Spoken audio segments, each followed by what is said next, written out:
कौन हो तुम? मेरे रूम में कैसे घुसी तुम? हाउसकीपिंग अभी मैनेजर को फोन करके तुम काम से निकलवाता हूँ। सॉरी रतन सर, एक्चुअली आपके रूम का फायर अलार्म गलती से बज गया था। मैं चेक करने आया था कि कोई खतरा तो नहीं है।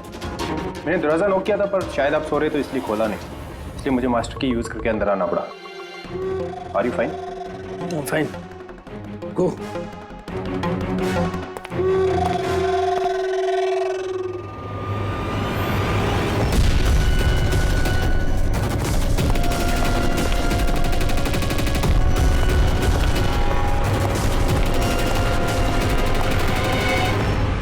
सोने के बाद भी सर दर्द क्यों है? लगता है डबल शॉट कॉफी देनी पड़ेगी।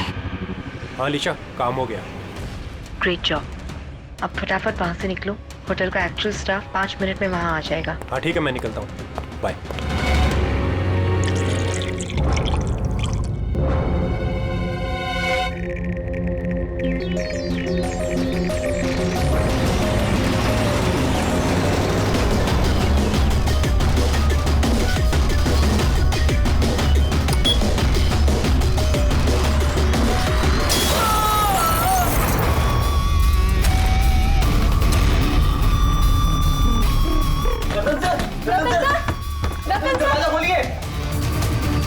एक काम कर, मास्टर की से दरवाजा खोलते हैं।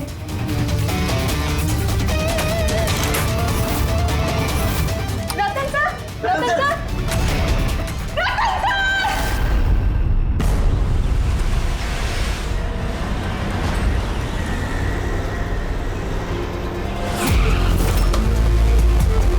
जिनका खून हुआ है उनका नाम क्या है? सर रतन जी, वो हमारे रेगुलर कस्टमर थे और वो बहुत ही बड़े फिजिसिस्ट भी थे सर। फिजिसिस्ट? जी सर। मतलब फिजिक्स में एक्सपर्ट है ये? जी सर। कितने बजे हुआ ये सब? सर यही तकरीबन सुबह 6:30 बजे। हटिए, चलिए हटिए, प्लीज हटिए।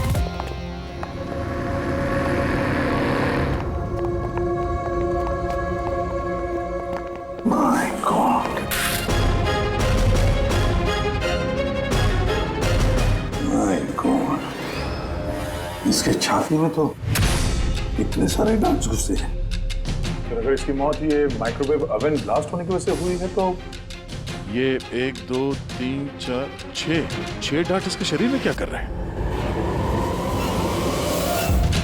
माइक्रोवेव ब्लास्ट नहीं हुआ है सर, यहाँ तो गन रखी हुई है। डार्ट पहले से ही गन में फिक्स थी। ऐसा लगता है इस रतन को मारने की अच्छी खासी प्लानिंग की गई है। क्यों मैनेजर साहब, पता भी है आपको क्या हो रहा है आपके होटल में?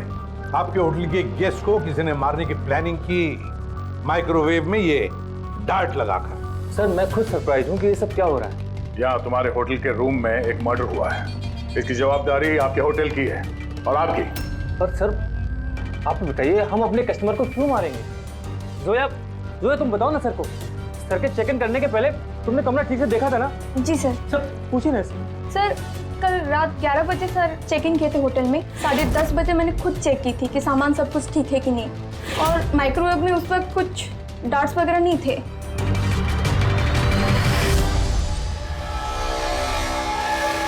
सर आधा खाया हुआ पिज्जा है सर। यार ये आपके यहाँ ये बाहर का खाना अलाउड है? सर अलाउड तो नहीं है, लेकिन रतन सर रेगुलर थे तो किसी स्टाफ ने अलाउ कर दिया होगा सर।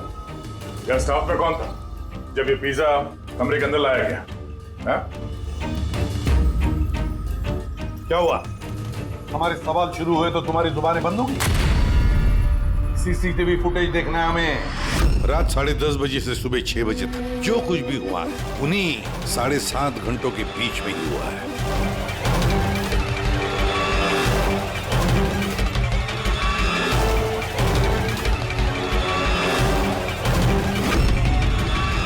जोया 10:30 बजे रतन जी के कमरे में गई और 11:15 बजे बाहर आई 15 मिनट में।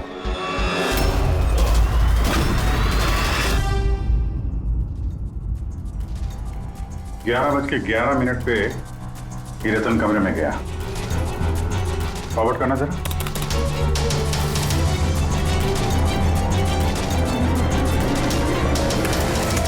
11:30 बजे हैं और ये रहा रतन का पहला विजिटर।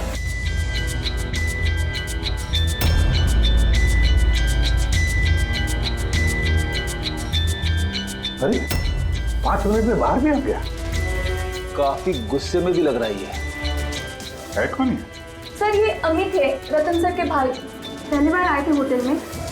रतन जी तो मिलना भी नहीं चाहते थे इन्हें, पर इन्होंने जबरदस्ती करके रूम में घुस गए।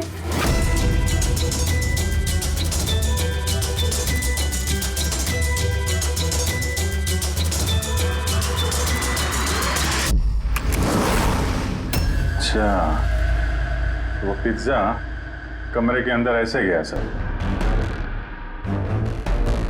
फॉरवर्ड करना जरा, फॉरवर्ड करना।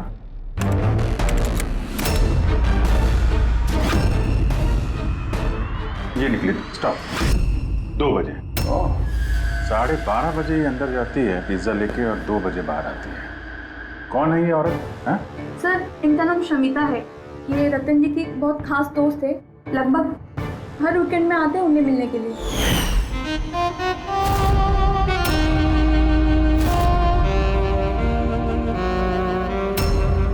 शमिता खास दोस्त रात के 12:30 बजे आती है पिज्जा लेकर।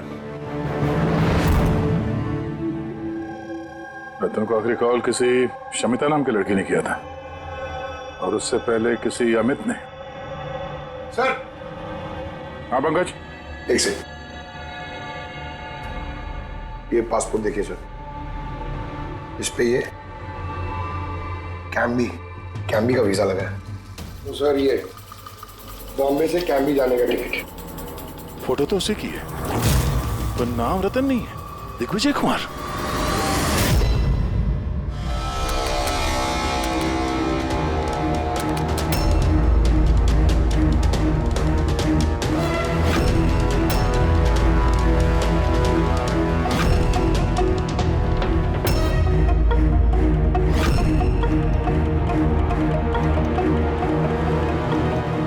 सुबह के 6 बजे होटल का स्टाफ मेंबर रतन के कमरे में जाता है और 6:30 बजे बाहर आता है, मतलब ठीक रतन की मौत से पहले।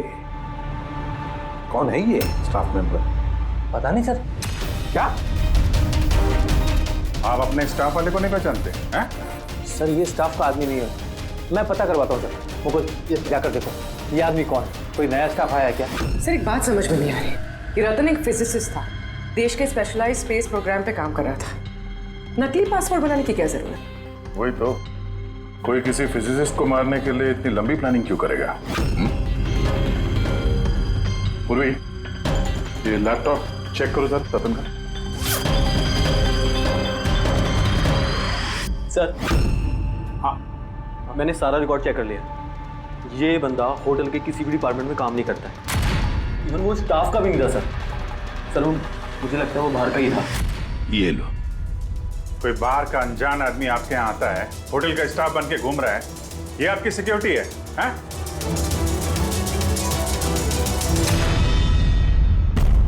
हाँ पूर्वी, कुछ मिला?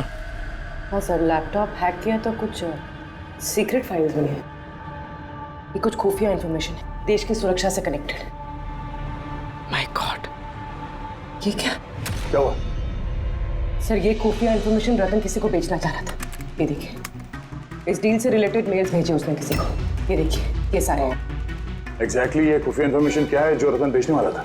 सर हमारे देश के बॉर्डर पे कितने जवान तैनात हैं, आर्मी के पास कौन कौन से हथियार हैं, फौज की टुकड़ियां किन किन एरियाज में और कहाँ पर नहीं, सारी जानकारी है इसमें। अगर ये इंफॉर्मेशन किसी गलत आदमी के हाथ लग गया तो देश की सुरक्षा को खतरा हो सकता है। सर ये मिलिट्री की कॉन्फिडेंशियल फाइल्स उसे मिली कहाँ से? ऑब्वियसली पंकज, किसी आम आदमी के पास ये क्लासिफाइड फाइल्स नहीं हो सकते हैं। ये क्लासिफाइड फाइल्स और ये डुप्लीकेट पासपोर्ट इस बात की तरफ इशारा कर रही है कि ये रतन कोई फिजिसिस्ट नहीं था, ये किसी दुश्मन देश का जासूस था जो अपना काम करने के बाद इस नकली पासपोर्ट के जरिए देश छोड़ के भागने वाला था हमेशा के लिए। ये तो एप्रन वगैरह निकाल के बाहर निकल गया सर। फोन पर भी बात कर रहा है। फोन पर भाई पार्टनर हो बाहर। रेडी? होटल के बाहर के जितने भी सीसीटीवी कैमराज हैं ना, सबकी फुटेज चेक करो। सर जब तक इस अनजान स्टाफर का पता चलता है कि शमिता और रतन का भाई अमित, इनसे पूछताछ करते हैं। सर ये रतन शायद फिजिसिस्ट नहीं था, दुश्मन देश का जासूस था सर। जासूस? हाँ सर, हमें उसके बैग से ये नकली पासपोर्ट मिला। उसके लैपटॉप में ये खुफिया फाइल्स है सर, ये देखिए। माय गॉड, तो फिर हमें जल्दी से जल्दी रतन के घर वालों से मिलना चाहिए और इस शमिता से भी पता तो चले कि ये रतन फिजिसिस्ट था भी या कोई जासूस। एक तो अभी मेरे पति का खून हुआ है और अब सीआईडी वाले उन पर देश से गद्दारी का इल्जाम लगा रहे हैं। भाभी भाभी संभालिए अपने आप को।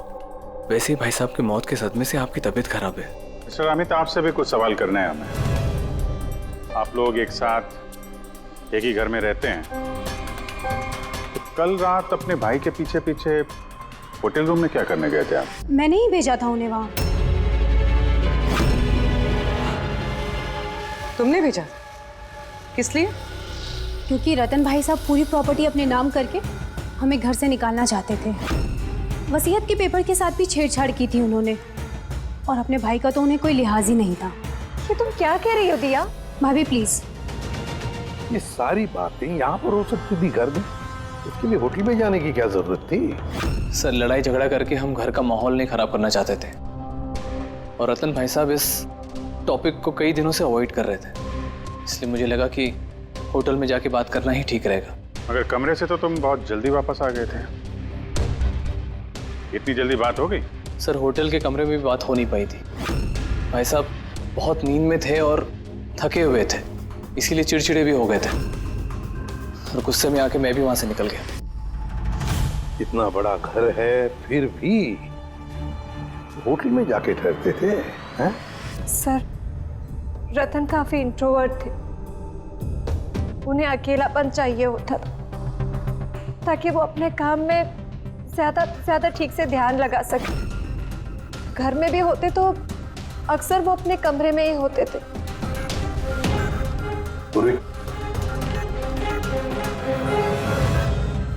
उन्हें जब कभी ज्यादा डिस्टरबेंस महसूस होता था तो वो अक्सर होटल में जाया करते थे।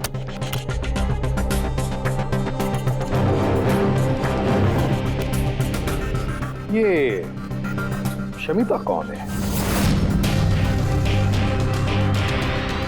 शमिता? प्लीज कुछ कीजिए ऑफिसर, मैंने सुबह मिसिंग कंप्लेंट दर्ज कराई थी, शाम होने वाली है, मेरी बीवी का कहीं कुछ पता नहीं चल रहा है। जीजू प्लीज रिलैक्स, शमिता दीदी मिल जाएगी। क्या शमिता जी लापता है? जी। आप लोग? हम लोग सीआईडी से। अच्छा वो आप लोग आ गए, ये लोग तो कुछ कर नहीं पा रहे, अब आप लोग पता लगाइए ना मेरी बीवी कहाँ है। हम लोग तो पता लगा ही लेंगे, एक खून करके जो भागी है वो। क्या?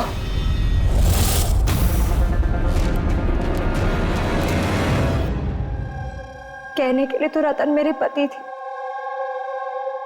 लेकिन मैं उनके बारे में कुछ नहीं जानती थी। वो मुझसे कुछ भी शेयर नहीं करते थे। उनकी जिंदगी के हर पन्ने मेरे लिए राज से कम नहीं था। ये शमिता कौन है मैं कुछ नहीं जानती, मैंने ये नाम भी नहीं सुना।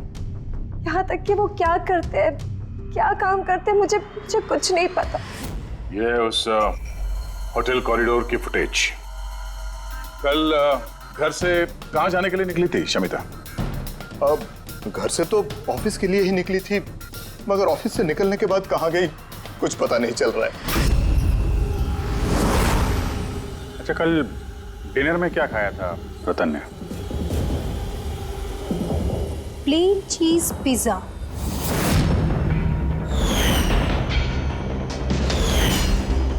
है ना भाभी? हाँ। प्लेन चीज पिज्जा, कमाल है अभिजीत, होटल में भी पिज्जा और घर में भी पिज्जा। भाई साहब ने होटल में भी पिज्जा खाया था? वही पिज्जा जो शमिता लेकर आई थी। किडनैपर्स का फोन आया था? शमिता को किडनैप करना इतना आसान नहीं है। आईबी विंग में काम करती है वो। हर तरह से ट्रेंड है हर खतरे से निपटने के लिए। आईवी, आप अपने दीदी का कमरा दिखाइए जरा।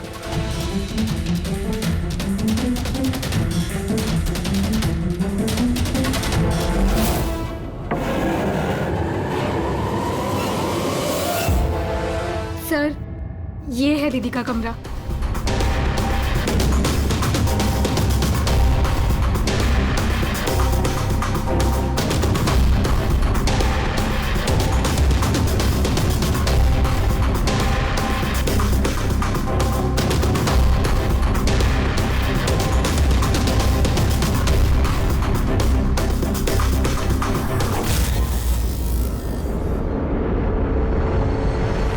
सर, सर यहाँ आइए प्लीज।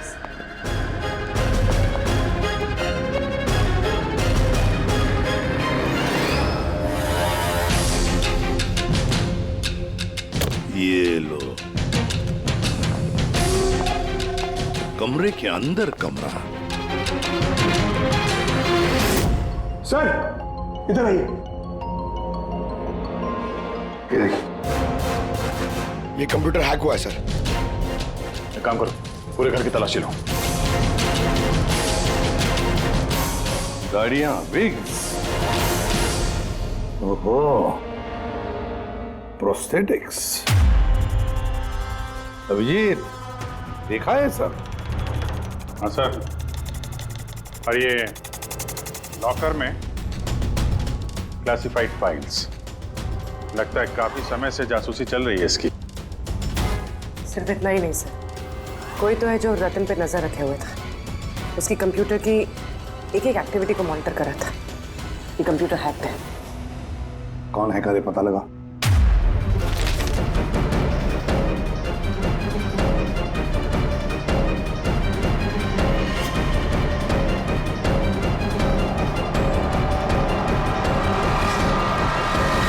अब क्या कहना है आप लोगों को इसके बारे में?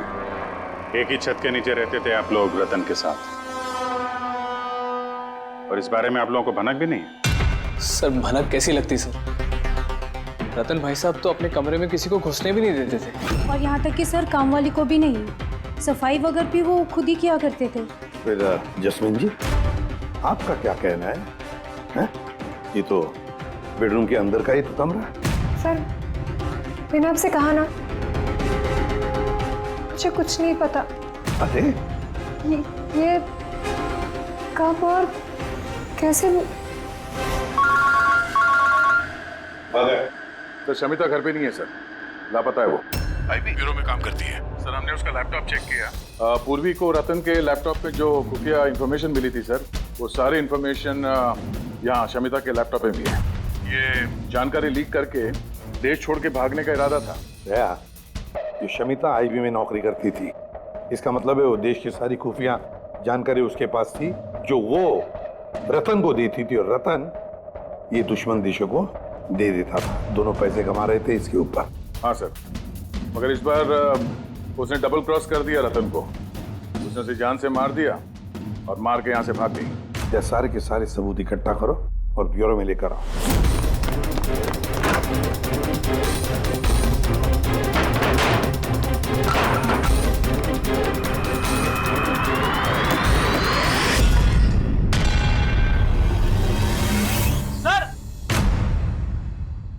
सर,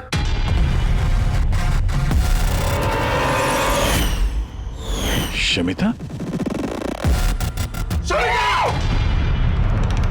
आद्या, सर, ये विक्रम और अंजलि, इनके जो एलिबाइज हैं वो हमने चेक किए। जब खून हुआ उस रात ये विक्रम ग्रैंड रोड में एक ट्रैफिक जाम में फंसा हुआ था और रात के करीब 2 बजे घर पहुंचा वो। और ये अंजलि? सर, अंजलि भी रात के 12 बजे तक काम कर रही थी और करीब 1:30 बजे के आसपास वो घर पहुंची। सब देखकर ऐसे लगता है कि ये कोई मामूली मर्डर केस नहीं है, देश की सुरक्षा से जुड़ा हुआ है। सर, सर ये देखिए सर, ठीक ब्लास्ट से पहले सुबह 6:30 बजे के आसपास इस लाल गाड़ी में एक औरत होटल से बाहर गई। सर हाँ, वो जो नकली होटल स्टाफ वाला था ना सर, वो भी उसी वक्त निकला था, लेकिन दूसरे गेट से। ये देखिए। पूर्वी, गाड़ी कितने बजे आई थी होटल में? सुबह 6 बजे। निकल गई 6:30 बजे, आधे घंटे बाद। लड़की के चेहरे पे जूम करो जरा, देखें तो सही। हमारे डेटाबेस में कुछ नाम और चेहरे हैं जिनसे देश की सिक्योरिटी को खतरा है। ये गद्दारों और जासूसों वाली लिस्ट। इनके चेहरे स्कैन करो और उन सब से मैच करके देखो। और पंकज, आगे उसे पता करो कि ये गाड़ी किसके नाम पर रजिस्टर्ड है। सर बड़ा ही कंफ्यूजिंग केस है सर, कुछ समझ में नहीं आ रहा है आखिर ये माजरा है क्या। रेडी, एक बात तो पक्की है कि ये केस देश की सुरक्षा से जुड़ा हुआ है, इसलिए जिसने भी इस शमिता और रतन को मारा है ना, वो कोई मामूली क्रिमिनल नहीं, मामूली खूनी नहीं है। ये चक्कर कुछ और ही है। ओहो, अरे क्या हुआ, कुछ मिला? हाँ सर, मिला।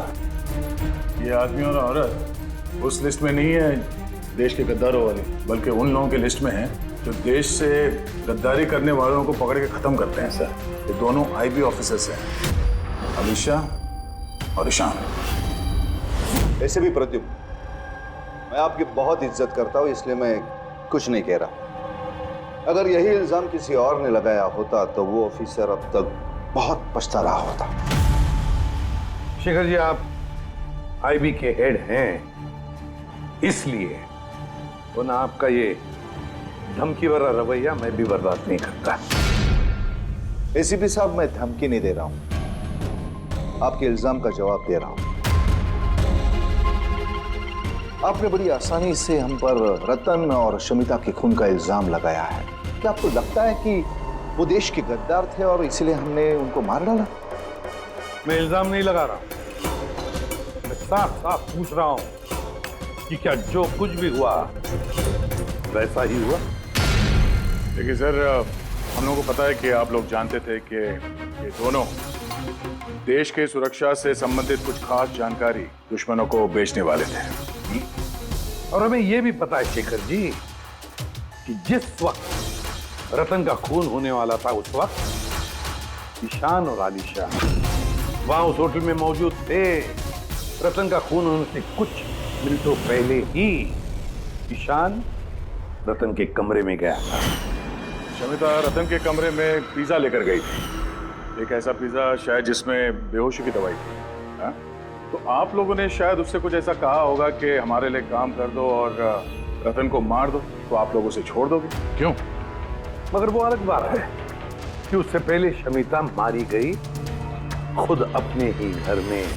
ये सच है कि हमें शमिता और रतन के गैर कानूनी कामों के बारे में पता चल गया था और इसीलिए सिर्फ और सिर्फ हम लोग उन पर नजर रख रहे थे।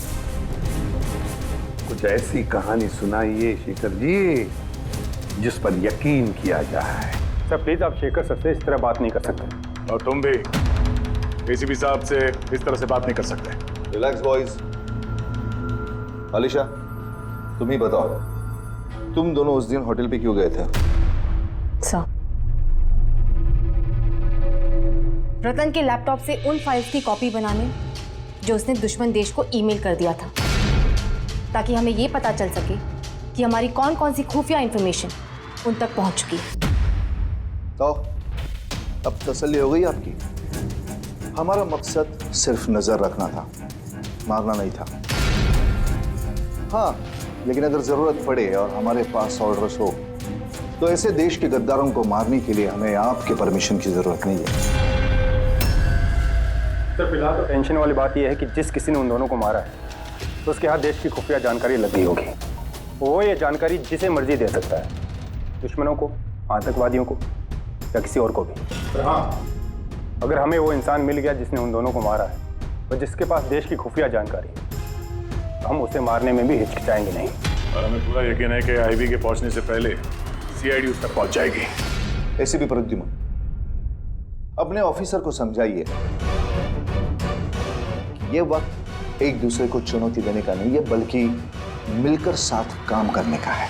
शेखर जी, देश की चिंता जितनी आप लोगों को है ना, उतनी ही चिंता हम सीआईडी वालों को भी है। लेकिन एक बात अच्छी तरह से याद रखना, जब तक ये मर्डर सुलझा नहीं जाता तब तक आप उस गद्दार तक पहुंच नहीं सकते। शमिता ने वो खास जानकारी लीक करके रतन को दी और रतन वो इंफॉर्मेशन किसी को बेचने वाला था। मगर इससे पहले कि रतन अपनी गद्दारी का काम पूरा कर ले, किसी ने शमिता को रतन के खून के प्लान में हिस्सा बना लिया। और अब अगर वो ईशान नहीं है तो जो कोई भी है सर, उसे जल्द से जल्द ढूंढना होगा। ये उसी ने शमिता को भी मारा है।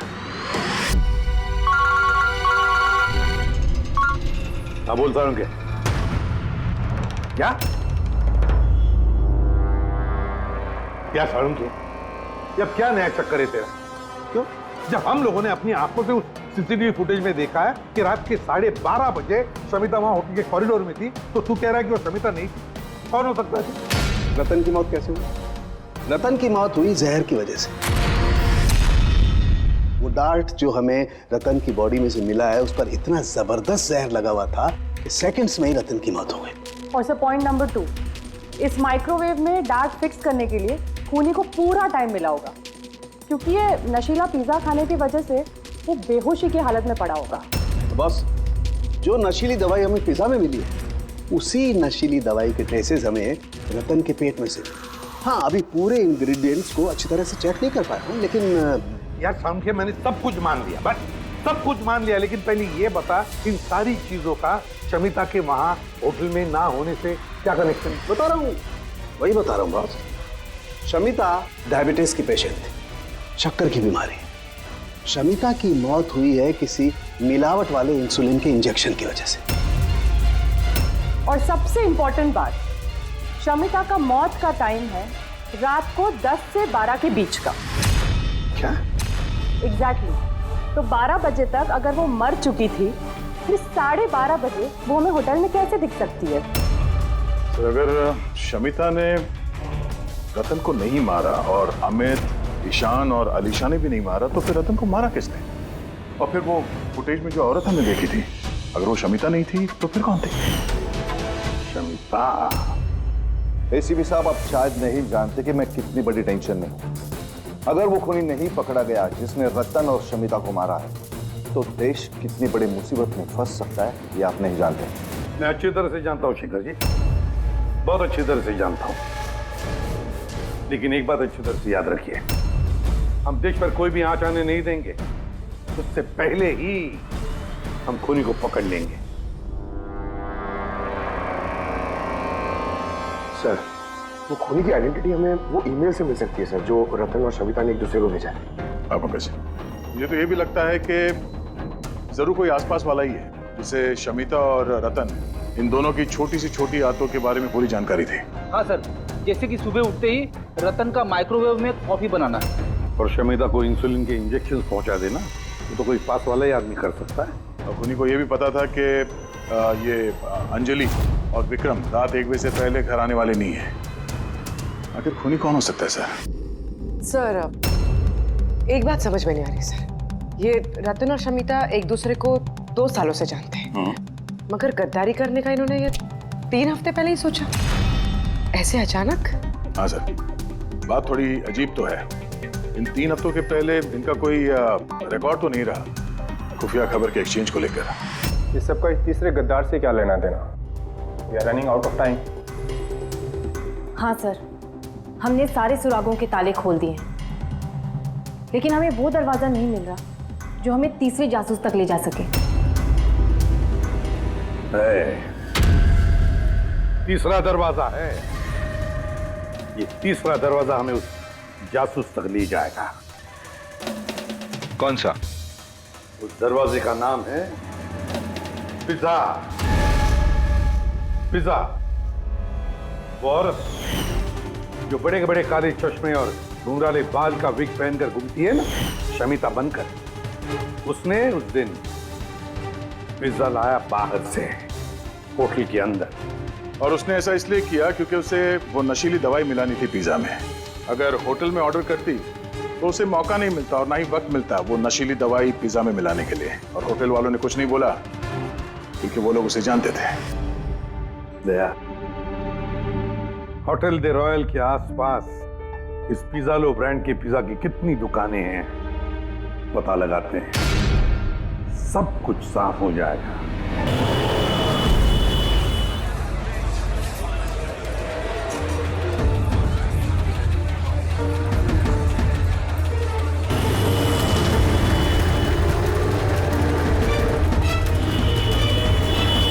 हाँ सर, कल रात 12:15 बजे कोई तो आया था पिज्जा लेने, लेकिन वो कोई लड़की नहीं बल्कि एक लड़का था।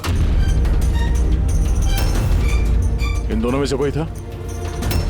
हाँ सर, यही था वो। विक्रम?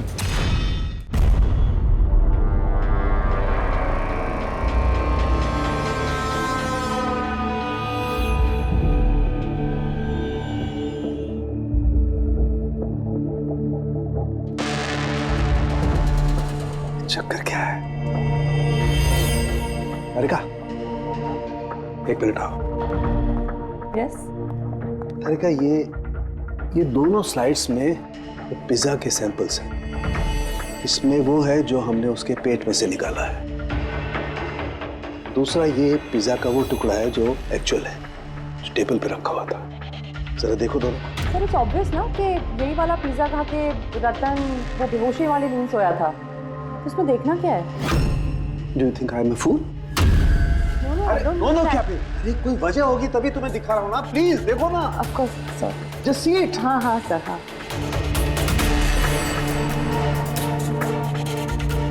Wait.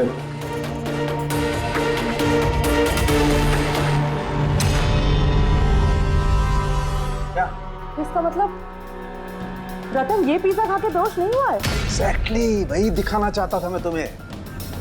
क्या खाया होगा उसने?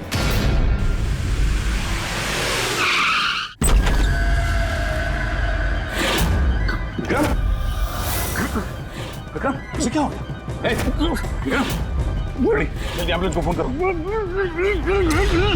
ये किस चीज की तरफ इशारा कर रहा है? फोन पे? हाँ, क्या है इस फोन पे? 5 मिनट में एम्बुलेंस आ रही है। Good good. शमिता और रतन सामने। सर, फोटो देखी तो लग रहा है कि लोग एक दूसरे को बहुत प्यार करते हैं। 1 महीने पुराना फोटो। दोनों प्यार करते थे या जासूस थे?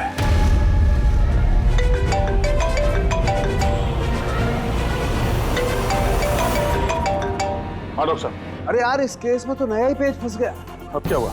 याद है वो पिज्जा जो रतन ने खाया था होटल में, जिसकी वजह से वो गहरी नींद सो गया। हाँ हाँ, वही पिज्जा जो वो नकली शमिता होटल के रूम में लेकर गई थी। अरे यार, यही कच्चा खा गए।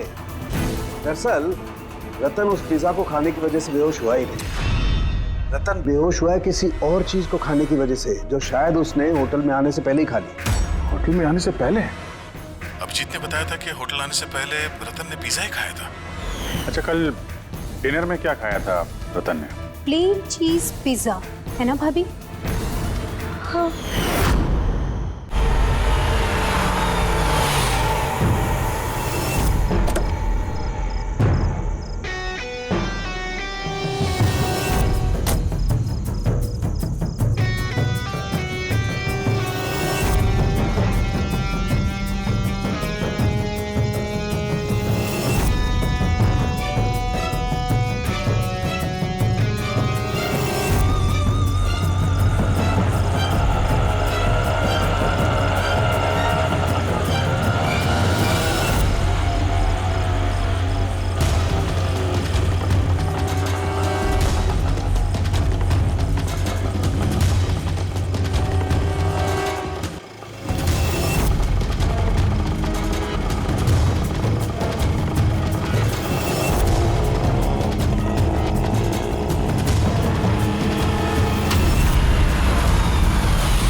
जैस्मिन, तुम यहाँ क्या कर रही हो? इन लोगों ने मुझे कुछ इन्फॉर्मेशन लाने के लिए कहा। मुझे कुछ पता ही नहीं उस इन्फॉर्मेशन के बारे में। इन्होंने कहा कि अगर मैं नहीं आई तो ये लोग मुझे जान से मार देंगे, इसलिए मैं यहाँ आई हूँ। हो कौन तुम लोग? हम तीनों को यहाँ धोखे से बुलाने का मतलब? देश के साथ धोखा ना हो, इसलिए हमें कभी कभी मुजरिमों के साथ धोखा करना पड़ता है। आई बी विंक। आप लोग वही है ना जिन्होंने रतन भैया को मारा था? रतन को किसने मारा और किसने नहीं, इसकी सच्चाई जल्द सामने आ जाएगी। लेकिन दिया, अमित, एक और सच्चाई आना बाकी है। वो क्या? वो ये कि तुम दोनों को ये पता होना चाहिए कि तुम एक देश के गद्दार के साथ रह रहे हो, है ना जैस्मिन?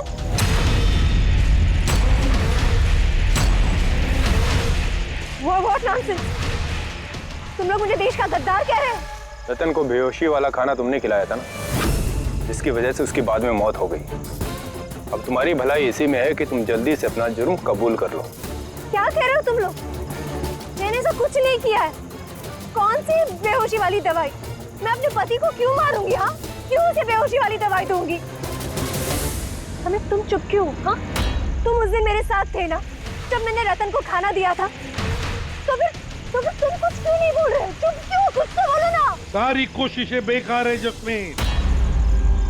अपने देवर भैया के मुंह से सच उगलवाने की कोशिश मत करना, क्योंकि ये अपना मुंह खोलेगा ही नहीं। ये सारा किया धरा इसी का है।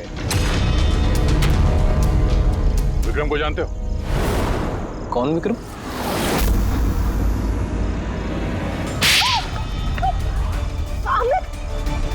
आप लोग इस तरफ आइए। वही विक्रम जिसे शमिता और रतन के एक्स्ट्रा मैरिटल अफेयर्स के बारे में तुमने जानकारी दी थी और कुछ फोटो भी भेजे थे हेलो मैसेंजर पे।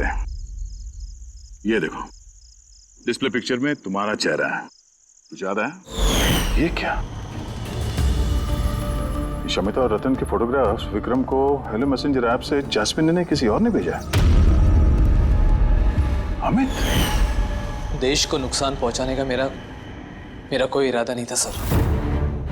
और ये सारा गद्दार जासूस वाला जो एंगल है, ये सब कुछ मेरा गेम प्लान था, ताकि मैं कानून को गुमराह कर सकूं। पूरी बात डिटेल में बताओ। ये गद्दारी वाला नाटक क्या है? सर ये सब एक गेम प्लान था, ताकि रतन की मौत का इल्जाम मुझ पर ना आए और शमिता का मौत का इल्जाम विक्रम पर ना जाए। इसीलिए मैंने ये सब गद्दार जासूस का ताना बाना बुना था। और रतन को मारना क्यों चाहते थे तुम? हाँ? क्योंकि वो मुझे और दिया को घर से बाहर निकाल देना चाहता था, और अगर वो ऐसा कर देता तो मैं कुछ नहीं कर पाता। लेकिन मेरी किस्मत अच्छी थी कि उसी वक्त मुझे रतन और शमिता के लव अफेयर के बारे में पता चल गया, और तभी मैंने ये सारा प्लान रचा। मैंने शमिता के हस्बैंड विक्रम को उसकी बेवफा बीवी का सबूत दिया। गुस्सा तो इतना आ रहा है मुझे कि मन कर रहा है उसे डिवोर्स दे दूं, मगर क्या करूं? इसमें मेरा ही नुकसान है। अगर उसने मुझे छोड़ दिया ना तो मैं खुद ही सड़क पे आ जाऊंगा।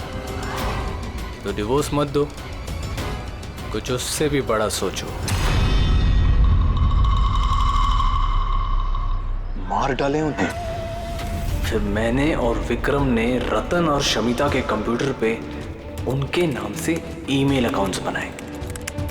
रतन वाले ईमेल्स मैं भेजता था और शमिता वाले विक्रम।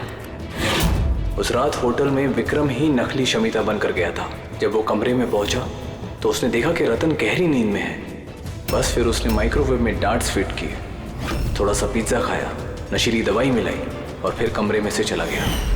और शमिता को वो जहरीला इंसुलिन का इंजेक्शन तुमने ही दिया था ना? हाँ, होटल जाने से पहले मैं शमिता के घर गया था। जी कहिए, आप कौन? तुम्हें आजाद करने आया हूँ। मतलब? दो लोगों से प्यार करना अच्छी बात तो नहीं है ना शमिता जी? होटल के कमरे में रतन से मिलने क्यों गए थे तुम, जब ये सारा प्लान पहले से ही करके रखा हुआ था? भले ही वो मुझे घर से बाहर निकाल देना चाहता था, लेकिन था तो वो मेरा ही भाई। एक आखिरी मुलाकात तो बनती थी, और ये सब मेरे प्लान में भी मेरी मदद करती है। मैंने विक्रम को पहले से इन्फॉर्म कर दिया कि रतन नींद में है और कुछ ही देर में सो जाएगा। और तुम्हें लगा कि सीसीटीवी फुटेज में बहुत सारे लोग दिखेंगे, उसमें अगर तुम भी दिख जाओगे तो कोई शक नहीं करेगा। इसीलिए तो मैंने ये सारा गद्दार जासूस वाला खेल रचा था, ताकि आप सब लोग इसी में उलझ के रह जाए। लेकिन जब ये आईबी वाले भी इस केस में जुड़ गए तो विक्रम डर गया और इसलिए तुमने उसे पैरालाइज कर दिया, और कुछ चारा भी नहीं था मेरे पास। ये तुमने क्या किया अमित? पैसों के लिए तुमने अपने भाई को मार दिया। अमित, जायदाद और पैसों की लालच में तुमने अपने सगे भाई का खून कर दिया, और तो और कानून के साथ और देश की सुरक्षा के साथ भी खिलवाड़ किया। बहुत संगीन जुर्म किए तुमने। कानून तुम्हें कड़ी से कड़ी सजा देगा।